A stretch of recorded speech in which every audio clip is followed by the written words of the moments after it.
Just before we get started, I will say that this video is brought to you by Beard Blaze. Some of you might have heard this before, but I've got another channel called Brain Blaze, and that actually led to the development of this very product right here, and a bunch of other products as well. Long story short, I made a joke on one of those videos on that other channel about how many YouTubers have beauty products, and a fan of that channel emailed me saying that he could make that happen, but for beard oil rather than beauty products. I mean, although technically, I guess. And we made it happen. We've got a range of beard oils that are all available at beardblaze.com, and it makes a full, luscious beard a reality, solving all of life's problems with fine facial hair.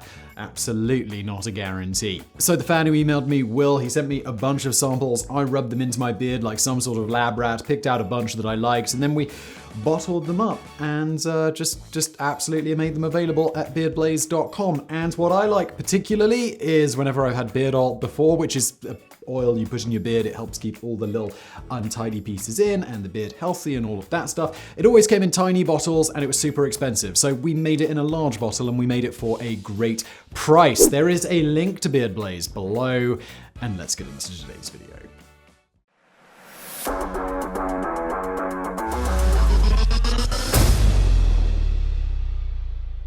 Creepy archaeological discoveries. What could be more self-explanatory and also brilliant clickbait for YouTube? Let's just jump into the entries, shall we?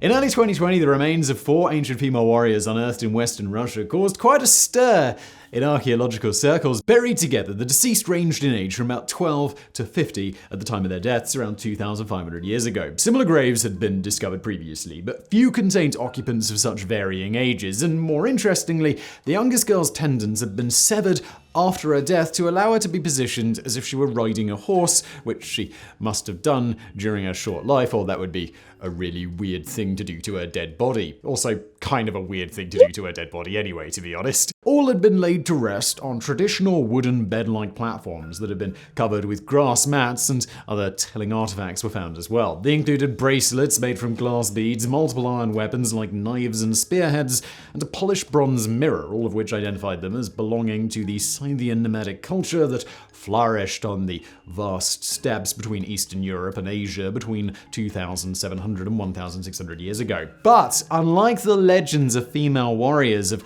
truly Amazonian proportions, these Russian women were not 10 feet tall. That was definitely a legend. In fact, they were about the same size as most women today, but they all died at the same time from wounds sustained during battle. Archaeologists determined that they were probably buried in November or December based on the remains of a lamb that were found with them.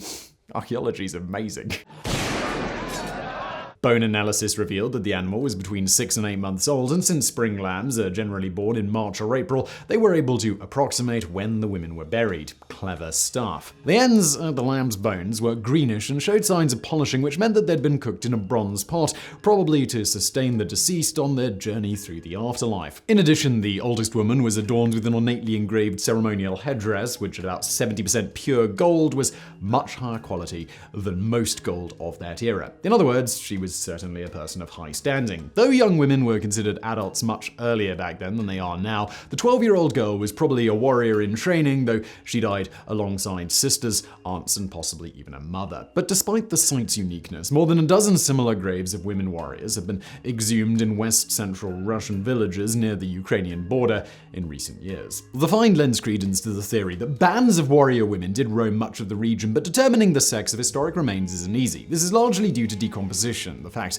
that male humans don't have telltale penis bones like other animals, and persistent contemporary social biases that together have led historians and archaeologists to assume that nearly all warriors of yesteryear were men and boys. Now, it's evident that this isn't the case, and previously unavailable DNA analysis is bearing it out. Prior to recent finds, it was often assumed that tales of women warriors were little more than fanciful stories, despite the fact that they were mentioned and depicted much further back in historic texts and works of art. But as the idea of women warriors becomes more accepted, whispers of purported lesbianism and misandry soon followed. There's little evidence to support these claims, but though they weren't giants, many warrior women may have been nearly as physically able as the men. In 2017, the remains of 20-something Armenian women showed musculature and skeletal development similar to a man's. She also had an arrowhead lodged in her leg and was adorned with jewelry and multiple scars indicative of numerous battles. What's not clear, however, is whether these women fought alongside men or independent of them, or whether the societies in which they lived were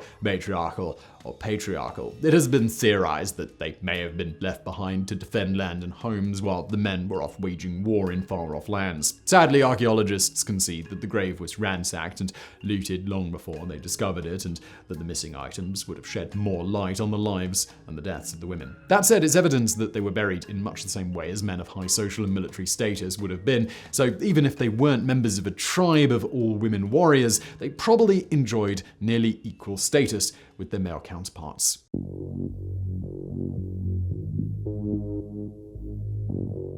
While on a relatively mundane dig in Dorset along England's south-central coast, archaeologists made one of the most unique discoveries of recent memory. They immediately began recording the positions of mounds of still partially covered bones, and what they eventually found was a mass grave containing the headless remains of more than 4 dozen Viking warriors. Uncovered in the summer of 2009, radiocarbon dating determined the remains to be about 1,000 years old, which showed that the Vikings probably lived between 910 and 1030 AD, a period when many coastal Brits regularly clashed with marauding seafarers from the north. But though the Vikings' heads had been decapitated, they were stacked neatly in a pile separate from the other bones. As successive layers of earth were stripped away, it became apparent that they had been manipulated prior to burial, and that they were grouped together by type. In other words, pelvises were in one pile, femurs were in another, rib cages were in another pile, and so on and grimly so forth. The question that remains was, well, why would anyone do this? It was theorized that the Vikings had attacked a local village, but had been overpowered and killed by the indignant citizens. Then, after killing the invaders, they stripped the deceased's bodies of clothes and other useful items like weapons, tools, and shoes before dismembering them. Perhaps just the unmitigated bloodlust of a population who'd been on the receiving end of horrific violence once too often, the heads may initially have been carried off as macabre trophies, mantelpiece curiosities, or perhaps placed on pikes around the village to ward off those who might show up later to exact revenge. If so, the heads were eventually returned to the burial site probably about the same time that they began to rot and stink. That would make a lot of sense. But archaeologists also found that the cuts and strike marks on the Vikings were all delivered from the front, and that they were already dead, which disproved the notion that they'd been ripped apart by a violent mob or killed in battle. On the contrary, the precise nature of the wound seemed to show that they'd been ritually slaughtered, as in sacrificed, albeit in a manner not previously seen in the region. Whatever their motivation for such wanton butchery, it's one of the few incidents in recorded history in which Vikings were the one who ended up without their heads, because this ghoulish distinction was, well, usually reserved for their victims. If the fearsome and battle-hardened marauders were defeated by villagers who presumably had boring jobs as cobblers, carpenters, and fishermen, it's likely that they knew their adversaries were coming, had far superior numbers, and were organized by someone with formal military training.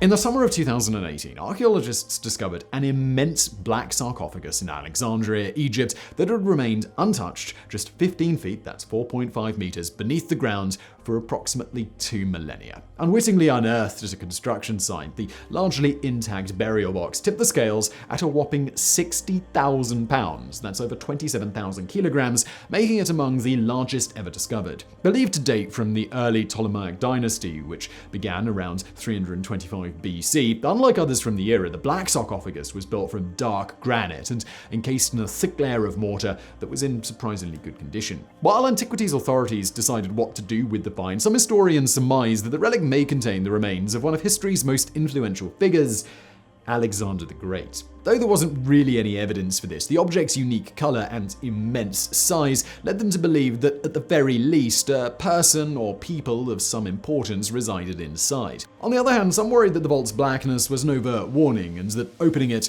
was a really bad idea. After all, it's commonly believed that diseases, germs, microbes, and even ancient hexes lay dormant indefinitely. And some of those things I'm worried about. And some, like hexes, I just wouldn't be. Archaeologists would be like, oh no, not another hex. What have we done? The legend of the mummy's curse began in the early 1920s when famous English Egyptologist Lord Carnarvon died shortly after opening Tutankhamun's burial chamber. The culprit was almost certainly a mosquito bite inflicted around the same time, but since the rumors have continued to circulate and it's possible that mold, bacteria, and deadly pathogens can survive for extended periods in states of dormancy, people are still concerned. Nonetheless, Egypt's Antiquities Ministry gave a select group of archaeologists permission to open the sarcophagus. Due to the lid's weight, they had trouble raising it, and when it had been lifted just a few inches, they were hit by a hex. Not really, they were hit by an odor so pungent that they hastily lowered it back into place. Later, they donned face masks, gloves, and hazmat suits and called in the heavy equipment. Inside, they found 3 skeletons, partially submerged in a reddish-brown sludge composed of putrefied blood, liquefied organs, excrement, and urine that had been stewing for a very long time. Thankfully, the tomb didn't contain any deadly viruses or curses, and it became evident almost immediately that those who'd been laid to rest inside didn't have a high social standing as expected. In fact, the mummified remains hadn't been cared for particularly well, and in the end, the deceased were probably little more than servants or run-of-the-mill foot soldiers assigned to the royal family. The skull of one had been cracked by a spear or an arrow, and to add to the mystery, a decayed and unidentified alabaster bust lay among the waterlogged bones as well. If they were soldiers, the bust could have been from their commander or perhaps the pharaoh who'd reigned at the time of their death, both of which would have shed more light on exactly who they were and how they'd ended up together in an ominous black granite box.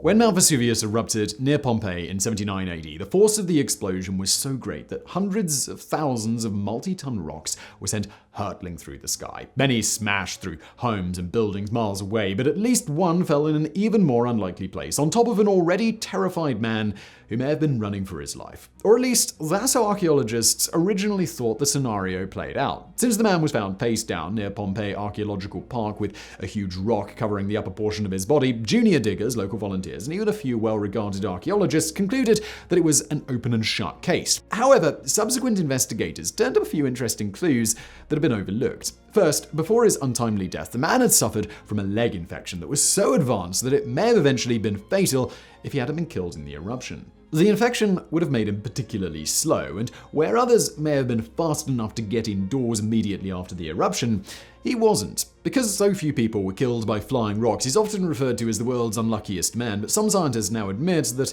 they may have gotten it all wrong, largely because when the rock was removed, they found the man's skull, limbs, spine, and torso were largely intact and uncrushed. His death was therefore almost certainly caused by something else, probably asphyxia resulting from pyroclastic flow, which is how the vast majority of victims perish during volcanic events. Pyroclastic flows are dense, rolling masses of ash, superheated gases, and pulverized lava fragments that are spewed outwards during volcanic eruptions. In the case of Vesuvius, the volume of the pyroclastic flow probably measured in the tens or hundreds of thousands of tons. Amazingly hot and moving at breakneck speed, it killed and obliterated much of what was in its path, including the poor Pompeian guy with a bum leg. The man's final resting place along a narrow alley surrounded by multiple-story villas made it unlikely that the rock had rained down on him from above as previously thought. Archaeologists now believe that he was attempting to get away from the pyroclastic flow and possibly looking over his shoulder while hobbling away when he was hit with a hot wall of vapors and ash that knocked him down and either killed him immediately or rendered him unconscious. Then, either already dead or incapacitated, the rock was carried along by the encroaching lava and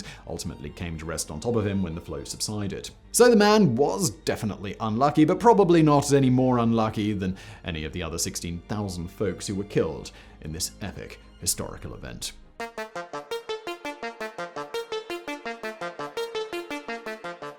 While excavating northern Italy's long-board necropolis in the mid-80s, archaeologists discovered the remains of a man with a unique prosthetic appendage that lived between 1,200 and 1,400 years ago. Hundreds of skeletons were unearthed in the necropolis, and, sort of like in The Godfather, there was a horse, although it was missing its head.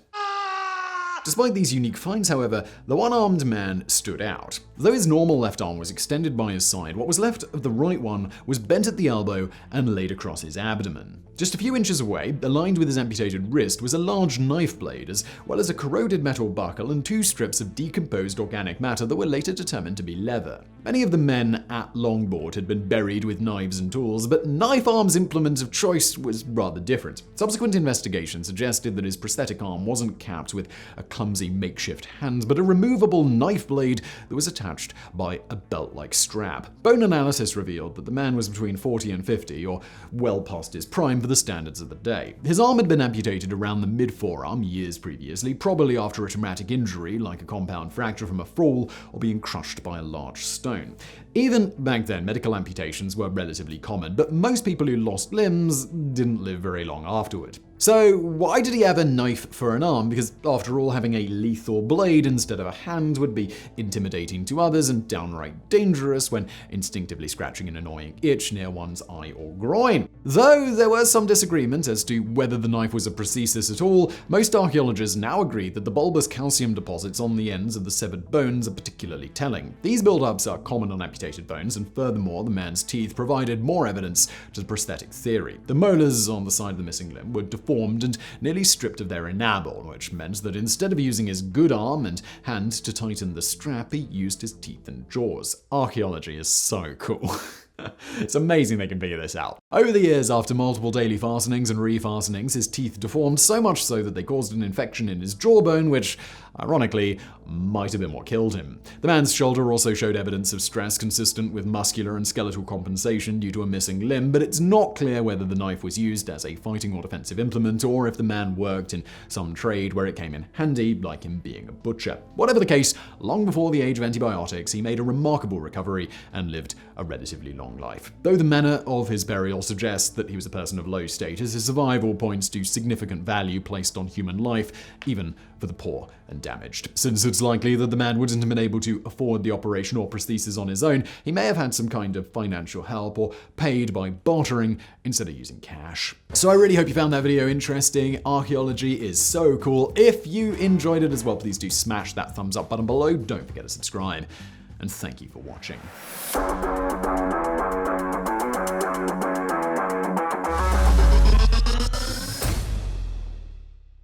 Hello there, yes, I'm still here just to give a quick plug at the end of today's video to something new that I'm working on called Into the Shadows. It's a brand new channel from me, and if the name doesn't give it away, it's very much focused on the darker side of things.